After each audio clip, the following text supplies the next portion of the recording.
ये 6 रिलेशंस हमने last class में पढ़ ली थी, इसलिए टाइम सेविंग के लिए डायरेक्ट लिख दी गई है कि साइन ए प्लस बी ए माइनस बी क्या होता है, सेम टू सेम कोस और टेन की रिलेशन। फिर हमने ये 3 आइडेंटिटीज़ पढ़ी थी सबसे पहले, तो इनको हमने यहाँ पर डायरेक्टली लिख दिया है। अब बात करते हैं इनके अपडेट वर्जन की, कि साइन ए प्लस बी का मतलब तो ये होता है कि sign A cos B plus cos A sine B. अगर हमें ये कह दिया जाए कि जैसे इसका अपडेट वर्जन की साइन 2a क्या होगा, 2a का मतलब क्या होता है, साइन a प्लस ए, यानी साइन a प्लस ए करेंगे तो sine a cos A plus cos A sine A. तो हम यहाँ पर क्या पुट करेंगे, sine a cos A plus cos A sine A. ये है तो ए ही ना, मतलब कि sign A cos A sine ए कोस ए। तो इसका मतलब क्या हुआ कि साइन 2a का फॉर्मूला जो होता है वो होता है कि 2 साइन ए कोस ए। हमें ये रिलेशन याद रखनी है कि साइन 2a का मतलब 2 साइन ए कोस ए। काफ़ी अच्छी रिलेशन है, बहुत बार यूज भी होगी हमारे, तो इस टाइप से आपको ये रिलेशन भी याद रखनी पड़ेगी। सेकंड है हमारा कोस 2a अगर दिया हुआ हो कि कोस 2a हो, तो कोस 2a का मतलब क्या होता है, कोस a प्लस ए। तो कोस a प्लस ए करें तो कोस ए minus sign A sine A. तो हमारी ये रिलेशन क्या बन जाएगी, कोस square A minus sine square A, cos 2a की रिलेशन। तो 6 रिलेशंस तो वो हो गई, ये 7वीं रिलेशन मानो यहाँ पर, और ये 8वीं रिलेशन मानो कि साइन 2a तो होता है 2 साइन ए कोस ए, और कोस 2a की वैल्यू होती है कोस square A minus sine square ए। ये इंपॉर्टेंट रिलेशन इसलिए है कि इस रिलेशन से 2 रिलेशन और भी ड्राइव करेंगे हम, और वो हमारे डिफरेंशिएशन इंटीग्रेशन जब कहीं पे भी ज़रूरत पड़ेगी उस समय इसके द्वारा जो 2 रिलेशन बनाएंगे उनके बिना उनका डिफरेंशिएशन या इंटीग्रेशन पॉसिबल नहीं होता उन फंक्शन का। तो बहुत ज़्यादा इंपॉर्टेंट रिलेशन है ये हमारे लिए, तो ये ज़रूर याद रखनी है आपको। खैर याद तो सारी बातें रखनी है। 9th रिलेशन हम बना लेंगे कि अगर tan 2a वैल्यू गिवन हो, यानी tan a प्लस ए, तो tan a plus tan a का मतलब क्या हुआ, 2 tan a divided by 1 minus tan a into tan a, tan square a, तो 1 माइनस tan स्क्वायर a। तो ये 9 रिलेशंस हमें याद रखनी है, यानी 6 रिलेशन तो ये हो गई। 7वीं रिलेशन हमारी साइन 2a मतलब 2 साइन ए कोस ए। 8वीं रिलेशन हमारी cos 2a cos square A minus sine square ए।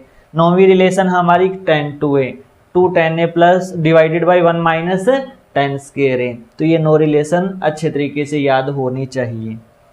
अब जो हमारी 10वीं रिलेशन है कि हम जानते हैं कोस 2a 8वीं रिलेशन से आया है कोस square A minus sine square ए। ठीक है, अगर इसमें मैं कोस स्क्वायर की वैल्यू पुट कर दूं या साइन स्क्वायर की वैल्यू पुट कर दूं तो हमें क्या मिलेगा। जैसे साइन स्क्वायर किसके बराबर होता है, 1 माइनस कोस स्क्वायर के बराबर होता है ना। Sine square theta is equal to 1 minus cos square theta. वो वैल्यू पुट करके देखो वहां पर कि कोस स्क्वायर ए माइनस का तो है ये 1 माइनस साइन स्क्वायर थीटा को हम क्या पुट कर सकते हैं, 1 माइनस कोस स्क्वायर थीटा। तो 1 माइनस कोस स्क्वायर ए आ गया। तो कोस स्क्वायर ए माइनस का 1 और ये प्लस का हो जाएगा ना, तो क्या आएगा, कोस 2a की वैल्यू आएगी कोस स्क्वायर ए माइनस का 1 प्लस का कोस स्क्वायर ए का मतलब 2 तो कोस स्क्वायर ए हो गया और माइनस का 1 बचा। तो ये अगर -1 इस साइड आएगा तो 1 प्लस कोस 2a किसके बराबर हो जाएगा, 2 कोस स्क्वायर ए के बराबर हो जाएगा। यानी हमारा नेक्स्ट जो 10वां फॉर्मूला बनेगा वो बनेगा कि हम कोस स्क्वायर ए को लिख सकते हैं 1 plus cos 2a divided by 2। ये relation 1 plus cos 2a divided by 2 cos square a होता है, या फिर आप ये फॉर्मूला डायरेक्ट भी याद रख लो कि 1 plus cos 2a is equal to 2 cos square a के बराबर होता है। हमें फ्यूचर में डेरिवेशन में इंटीग्रेशन करना पड़ेगा कोस स्क्वायर a का, तो कोस स्क्वायर a को इसमें हम कन्वर्ट करेंगे तभी उसका इंटीग्रेशन पॉसिबल हो पाएगा। अब डिफरेंशिएशन इंटीग्रेशन आपके लिए अब तक नए वर्ड हैं, नेक्स्ट क्लास से हम वही स्टार्ट करने वाले हैं और उन्हीं का ही सबसे बड़ा रोल रहता है हमारी कैलकुलेशन में। तो अब आप सिर्फ इतनी बात समझो कि कोस स्क्वायर a का जब भी इंटीग्रेशन करना पड़े फ्यूचर में तो यही फॉर्मूला यूज होता है, इसीलिए हम ये रिलेशन याद रखते हैं कि 1 प्लस कोस 2a का मतलब 2 कोस स्क्वायर a होता है, ये आपको याद रखनी है। और 11वीं रिलेशन क्या होगी?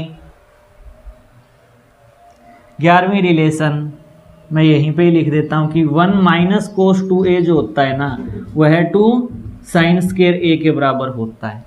ये आप अपना होमवर्क मान सकते हो कि जैसे मैंने कोस 2a में इस टाइप का कुछ एडिशनल पुट करके वैल्यू साइन को कन्वर्ट करके ये रिलेशन निकाली, उसी टाइप से आप कोस की वैल्यू पुट करके, कोस की वैल्यू क्या होगी 1 माइनस साइन स्क्वायर a होगी ना, ये वैल्यू पुट करके आप ये निकाल लेना कि जैसे 1 प्लस कोस 2a आया है 2 कोस स्क्वायर a, तो 1 माइनस कोस 2a आएगा 2 साइन स्क्वायर a। तो ये दो बहुत ज़्यादा इंपॉर्टेंट हमारी बात है, तो इनको आप याद रखोगे। तो ये थी हमारी ट्रिग्नोमेट्रिक रिलेशन के बारे में। हमें ट्रिग्नोमेट्री की इतनी ही बातें याद रखनी है। पहली बात तो कि डिग्री और रेडियन का कन्वर्जन हमें समझ में आना चाहिए। सेकंड जो बात थी वो थी कि अगर हमें टेन थीटा साइन थीटा दे दिया जाए तो उनका आपस में कन्वर्जन आना चाहिए कि साइन दे दिया एक्स बाई वाई तो टेन क्या होगा उसी एंगल पे, तो वो कन्वर्जन हमें पता होना चाहिए। और थर्ड बात, हमें ये फॉर्मूले याद रखने हैं। और हाँ, एक बात वो टेबल के अंदर हमने वहाँ ग्राफ में सीखी थी ना, ग्राफ बहुत ज़्यादा इंपॉर्टेंट है हमारे लिए कि अगर साइन 90 से बड़े एंगल की बात कर ली जाएगी या डायरेक्ट साइन 90 प्लस थीटा की बात कर ली जाएगी तो आपको वो वैल्यूज़ भी याद रखनी है। और एक ये हमारे फॉर्मूले हो गए 11।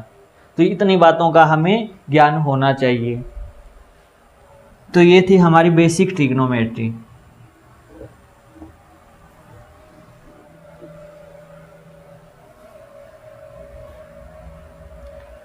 अब हम आगे नेक्स्ट फंक्शन पढ़ेंगे मैथमेटिकल टूल्स में, लॉगरिथम। हम इतना तो पढ़ते आए हैं ना कि 2 की पावर 4 कितना होता है,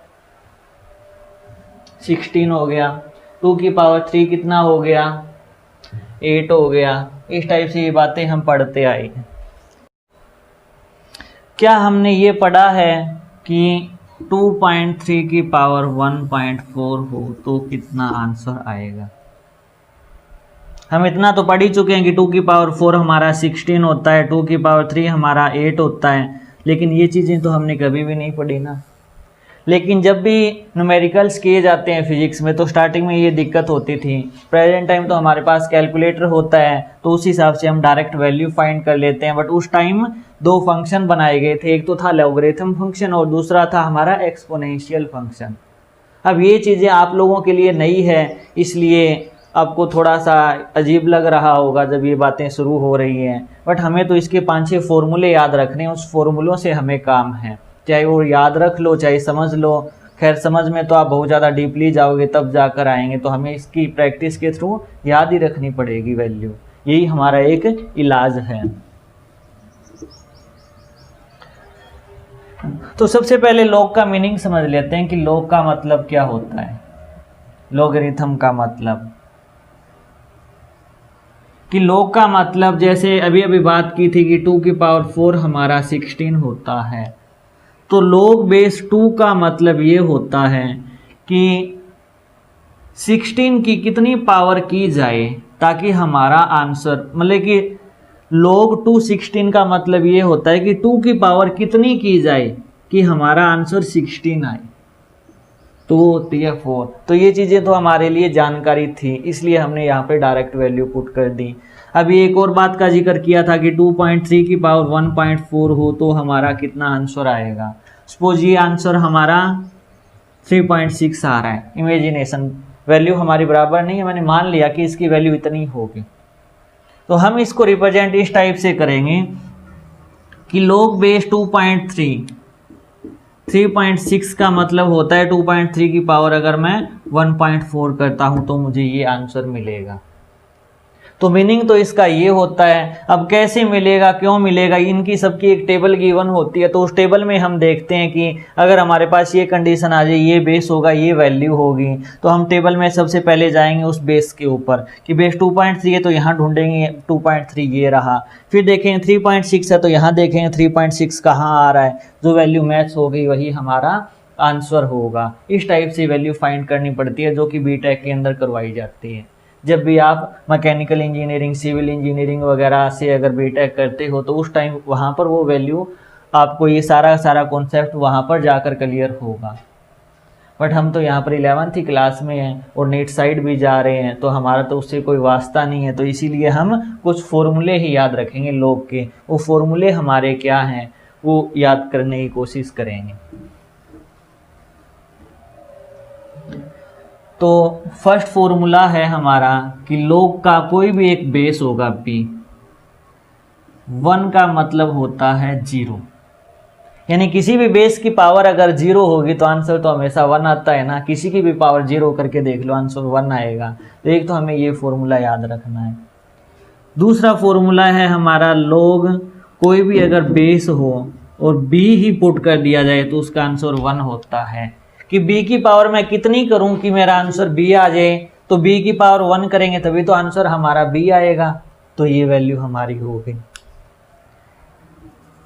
अब थर्ड वैल्यू है हमारी कि लोग कोई भी एक बेस होगा, इसका b मान लिया हमने, और m की पावर n दे दी हमें।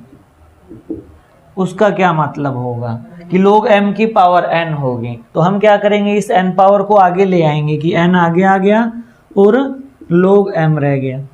तो ये हमारा तीसरा फॉर्मूला हमें याद रखना है। इसका फोर्थ फॉर्मूला है कि लोग ये बेस चेंज नहीं होगा, कि लोग कोई भी एक बेस है और दो फंक्शन अगर मल्टीप्लाई में हुए, लोग m इंटू n हुआ तो क्या होगा, लोग बेस m प्लस लोग बेस n होगा। तो ये हमारा फोर्थ फॉर्मूला हो गया।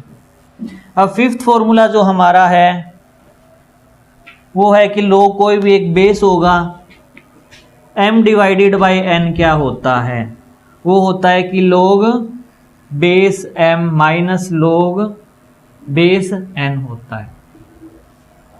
ये 5 फॉर्मूले हमें मेनली याद होने चाहिए।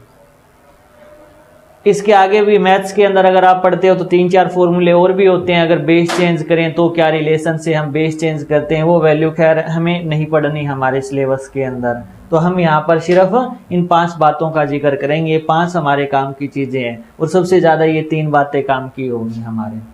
तो इनका हमें कभी भी यूज करना पड़ सकता है कि अगर पावर आ गई तो पावर आगे आ जाएगी, ये चीज़ रह गई। अगर दो फंक्शन मल्टीप्लाई में हुए तो m प्लस n होता है, अगर डिवीजन में हुए तो यहाँ नेगेटिव लग जाएगा, साइन माइनस n होता है। और हम अपने सिलेबस तक 2 ही टाइप के बेस पढ़ते हैं। जो हमने बेस b लिखा है ना, हमारे फिजिक्स में हम 2 बेस पढ़ेंगे। एक तो log बेस 10 होगा और यहाँ पर कोई भी वैल्यू दे दी जाएगी, और एक होगा log बेस e एक्सपोनेंशियल। हम 2 ही टाइप के लोग पढ़ेंगे कि log e और log 10। इन चीज़ों का कन्वर्जन हमें देखना है कि log e किसके बराबर होता है log की फॉर्म में। log e को हम डायरेक्टली ln भी लिख देते हैं कि नेचुरल log होता है ये log बेस e। और नेचुरल log को अगर log 10 में कन्वर्ट करना चाहें तो 2.303 जो e की वैल्यू होती है ना वो लग जाती है और log बेस 10 बन जाता है। जैसे log x था तो ln x का मतलब होता है 2.303 log बेस 10 x होता है। ये चीज़ें कभी यूज हो सकती है, कोई अगर एक्सट्रीम लेवल का न्यूमेरिकल करेंगे तब हमें ये कन्वर्जन आ सकता है, या फिर डेरिवेशन में डायरेक्ट दे दिया जाएगा ln x का मतलब 2.303 log x दे दिया उसने। तो ये चीज़ें हमें वहाँ पर पढ़ने के लिए मिल सकती है और हमें ये 3 फॉर्मूले याद रखने पड़ेंगे। तो लॉगरिथमिक फंक्शन एक नया टॉपिक है हमारे लिए, उसमें हमें 5 तो ये बातें याद रखनी है और छठी बात हमें ये याद रखनी है कि नेचुरल लॉग को अगर log बेस 10 में हम कन्वर्ट करना चाहें तो हमें इस टाइप से कन्वर्ट करना पड़ेगा। अब जब हम बात एक्सपोनेंशियल फंक्शन की कर ही रहे हैं तो वो भी पढ़ लेते हैं कि एक्सपोनेंशियल फंक्शन क्या होता है। जैसे 10th क्लास में हमने क्वाड्रेटिक इक्वेशन पढ़ी थी कि 2x² + 3x + 4 = 0 है। इस इक्वेशन में एक बात ध्यान से देखो कि x क्या है, एक वेरिएबल क्वांटिटी है, और 2 ये क्या है, पावर जो 2 की है हमने कांस्टेंट की है। यानी अगर वेरिएबल की पावर कांस्टेंट होगी उस कंडीशन को हम बोलेंगे कि यह अलजेब्रिक फंक्शन है। अलजेब्रा के अंदर हम पढ़ते हैं। अगर यही बात उल्टी कर दी जाए कि 2 की पावर x दे दी जाए तो ये हमारा अलजेब्रा नहीं है, ये हमारा एक्सपोनेंशियल फंक्शन है। यानी जब भी कांस्टेंट की पावर वेरिएबल होगी उसको हम एक्सपोनेंशियल फंक्शन बोलेंगे। तो ये होता है हमारा एक्सपोनेंशियल फंक्शन, जो कि एंटीलॉग भी कहा जाता है। लॉगरिथम का जस्ट उल्टा, जस्ट इनवर्स ऑपरेशन हमारा एक्सपोनेंशियल फंक्शन होता है। इनवर्स ऑपरेशन का मतलब जैसे log बेस e, x का मतलब y है ना, तो इसका अगर उल्टा करेंगे तो x होगा e की पावर y, कि log e x = y है तो x का मतलब होता है e की पावर y = x हो गया। तो ये एंटीलॉग हो गया। तो ये चीज़ हो गई हमारी। इसके कोई एक्स्ट्रा फॉर्मूले नहीं है, कोई इसमें दिक्कत भी नहीं आएगी आपको, बिल्कुल सिंपल सी बात है। जैसे अगर यही होता कि log 10 बेस x होता, यह y के बराबर होता, तो x का मतलब होता हमारा 10 की पावर y होता। तो इस टाइप से हमारे ये कन्वर्जन चलेंगे। तो आज का लेक्चर हम यहीं पे ही समाप्त करेंगे। आज हमने सिर्फ इतना पढ़ा कि ट्रिग्नोमेट्री के अंदर एक तो कन्वर्जन सीख लिया, चाहे डिग्री रेडियन का हो, चाहे फॉर्मूला कन्वर्जन हो, ग्राफ सीख लिया। उसके बाद लॉगरिथम के आपको 5 फॉर्मूले याद रखने हैं, और लास्ट के अंदर आपको ये बात याद रखनी है कि एक्सपोनेंशियल जो फंक्शन होता है उसका मेन मीनिंग होता है कि कांस्टेंट की पावर वेरिएबल, और एक्सपोनेंशियल कोई भी कांस्टेंट हो सकता है, बट हम हमारे सिलेबस में e को ही रिप्रेजेंट करते हैं, e की पावर x वेरिएबल है और ये एक्सपोनेंशियल पॉइंट हो गया हमारा कि e की पावर x हो गया, ये एक्सपोनेंशियल फंक्शन हो गया। a की पावर x भी हमारा एक्सपोनेंशियल फंक्शन ही है, बट सबसे ज़्यादा हम e की पावर को ही पढ़ेंगे अपने सिलेबस में। log ex का मतलब होता है x = e की पावर y। अगर बेस 10 हो तो 10 की पावर लग जाती है। ये सारा सिस्टम चलता है हमारा। तो इस टाइप से हम ये सारी की सारी चीज़ें कन्वर्ट करते हैं।